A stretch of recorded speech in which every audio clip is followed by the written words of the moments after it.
Howdy folks, Kirk and Jason here with another adventure.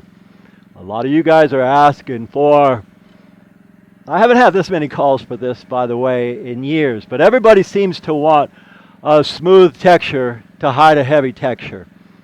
Now, let me show you this. If you go up close, you can see this is a skip trowel finish. If you see this right here, you can just see a pipe is missing. What happens if you paint this? Well, this will be enhanced. Let me show you a couple of the finishes that Jason does quite often. In fact, this house is really busy and really cut up, so we'll try to show you some things. Well, here's the thing, guys. In order to go a lot smoother than this heavy texture, you can do two things. One is a 1620 sand. This is what we call a heavy sand. A heavy sand is necessary in order to cover up all these valleys and then to hide the mountains. You cannot use this particular sand. However, there are a lot of finishes we do that you can smooth out that heavy texture with this smoother finish.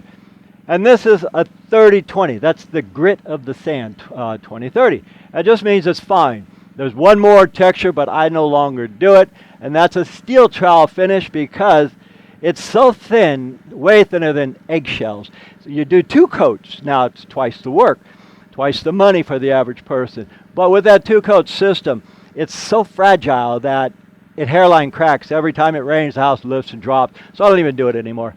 Anyhow, nobody would know the difference unless you were 8 inches from the wall to determine that it's a 20-30 finish or a 16-20. You just can't see it. So I choose not to do that steel trowel finish anymore because it does more damage than good. And by the way, this is 50 times thicker than paint.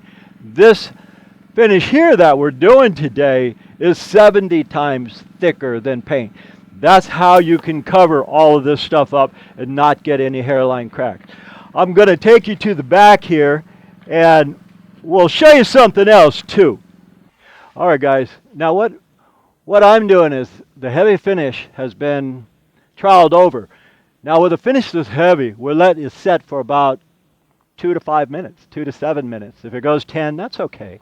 And what I'm doing now is I'm floating. I'm taking this sponge float and I always want to go into the existing. I'm going to take the new and go into the existing.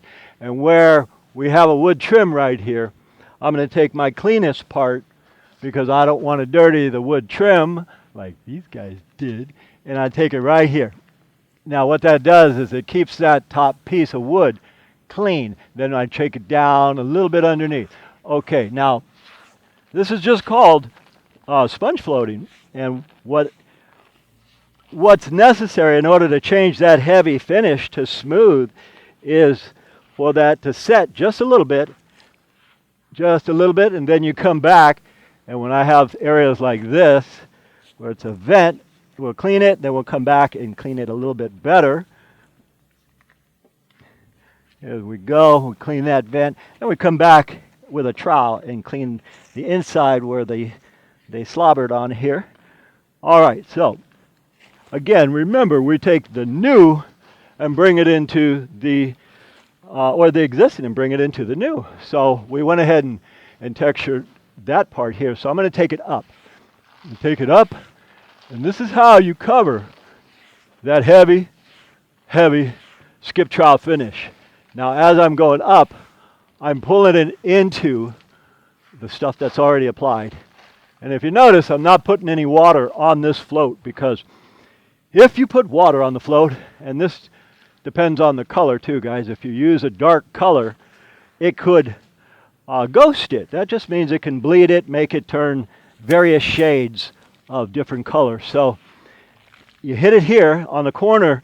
You never want that corner bead to show. So what we do is we just kind of pull it towards it. If we pull it away, then that corner bead is exposed. So this is how we're doing it.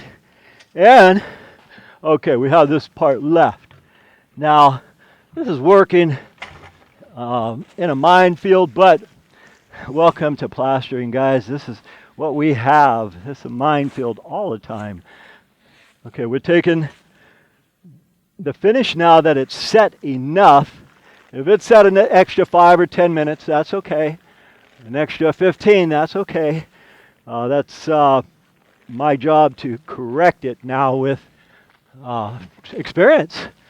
So, well, all I'm doing is I'm bringing the sand out. So, again, this is a 1620. That just means it's the heaviest sand finish you can buy. And they do have, as I was explaining earlier, the 2030. And here's what we do for the vents, and we come back to them. Like when these guys are troweling on, if they get any in here, no worries. We just clean it out with the float or a little brush. I'll show you something that I do too, because these floats here get full of the sand, especially if you're doing an acrylic. And if you see dirt, just pull it right out and go back over it. Sometimes when you go low, you'll pull some dirt up. Anyway, that's how to cover everything. Okay, guys, we thank you for watching. And as usual, we'll see you on the next one. All right, folks, we've reached the end of another video. As always, we thank you for watching. If you enjoy what we're putting out for you guys, please like and subscribe to keep supporting us. And as usual, from the entire Giordano family, we'll see you on the next one.